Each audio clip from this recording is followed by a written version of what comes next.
Election commission को जो guideline से हिसाब से आज नामांकन पत्र दाखल करी एवं से गाइडलाइन हिसाब से आमको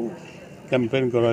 लोकों पाखु जावाई पड़ो से सब आमको डॉक्यूमेंट देले सब फॉर्मेलिटी पूरण करागला एवं मु भावुची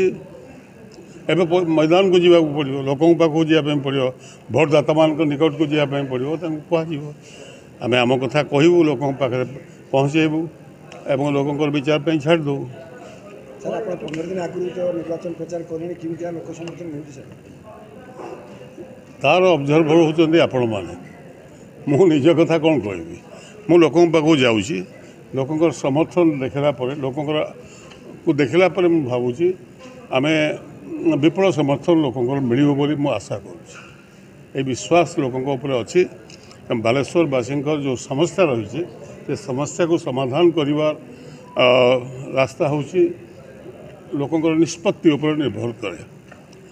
मत 9 ରୁ 14 मते बालेश्वरवासी गोटे कलम देइथिले एवं से कलम माध्यम रे जहाँ किसी करने कथा मुझे चेष्टा करिछि एवं अनेक काम बाकी अच्छे से काम को हो पारि ना तार 10 वर्ष पर कौन कार्य विशेष अग्रगति है मोर विश्वास लोक विश्वास अच्छी मुझे कही 9 ରୁ 14 बालेश्वरवासी दिल्ली जीवने दिल्ली आपण द्वारस्थ हम आज भी सही कथा कहूँ जदि मुझे एथर दिल्ली जाए दिल्ली आपण पुणी थे द्वारस्थ हम अर्थात एटिका जो समस्या अच्छी से समस्या को दूर करने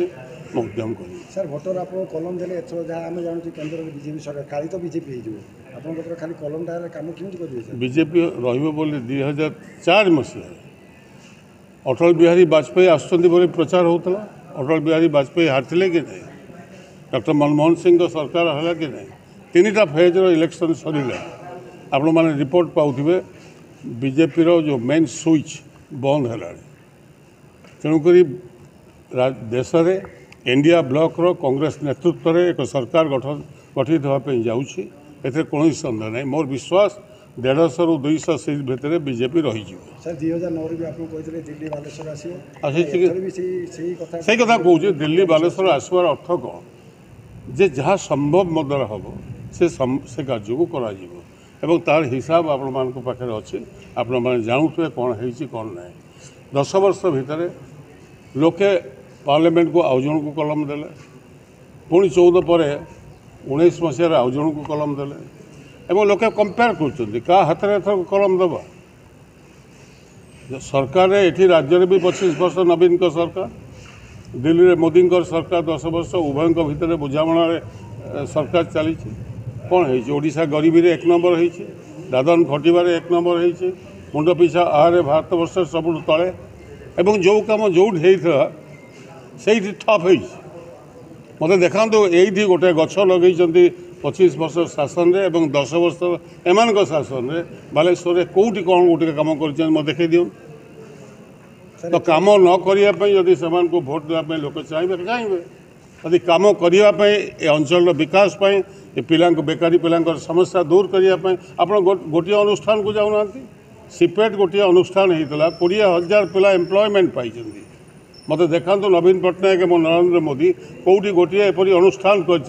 जो अनुष्ठान 10टा पिला चाकरी पाई कहतु से तेणुक से कहार किसी पाखे जवाब नहीं केवल लफाफा चलला से लफाफा विरुद्ध में आमर लड़े सर बालेश्वर जिले में घरे घरे यह कथा होती श्रीकांत बहुत कम कर स्थिति कांग्रेस सरकार बर्तमान दृढ़ विश्वास सरकार अच्छा सरकार थिला बोली काम होगा सरकार तो ये अच्छी कम कहीं होना अरे बाबू कथा हो सरकार तो मोदी अच्छी सरकार तो नवीन अच्छी 2टा अखा बैग कहीं पाँच लोके 4 कोटी लोक गरीबी सीमा रेखा तले गाँव पाए मोर प्रथम काम हम सीपेट्र कम को आहरी एक्सपैंड करने अन्य कन्स्टिट्युएंसी मानक गोटे 2टा सीपेट शाखा हम जहाँ बेकारी पिला सीपेट व्यतीत अन्य अनुष्ठान खोलिया जहाँफल पिला प्रशिक्षित हे चाकरी पाइबे। द्वितीय कथा हूँ हेल्थ हब करने जो स्वप्न था जो satellite hospital 450 beds super speciality hospital से कम को बंद करके अन्य राज्य को नहीं से कम मुझे এবং এটি গোটে মেগা স্পোর্ट्स কমপ্লেক্স হব কলিঙ্গ স্টাডিयम ठू बड़ धरण स्टाडियम करने मोर उद्यम हम कोस्ट केनाल को आम कर सारीलु गोटाए फेज्र धामरा पर्यंत कम सरी आसला धामरा पर से फेज्र कम हम जहाँफल चाषी एवं अंचल विकास कोस्ट केनाल द्वारा हो पार अन्य बहुत समस्या अच्छे आप तो रास्ता देखुवे कौन थिला 9 मसीह आज रास्ता अवस्था कौन प्रधानमंत्री ग्राम सड़क योजना बालेश्वर को सबुठ अधिक टंका आसाला एवं बालेश्वर गाँ गाँव में प्रधानमंत्री ग्राम सड़क योजना होता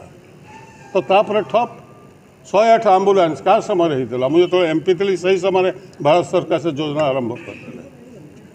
केवल एम निज आम कम फटो लगू जन औषधि स्टोर रे केवल प्रधानमंत्री जन औषधि तेणुक एम कम करना मत डिबेट को जब से डाकुच आस डिबेट कर भाई तुम यदि कम कर लोक तुमको भोट देवे आ जी कम न कर कौन लोक शास्ति देवे से जान तेणुक कम करूँ एवं आम लोकों पाखे आम कथा को रखिबू मोर विश्वास ए लड़ाई लोकंकर एवं लोके जीतबे।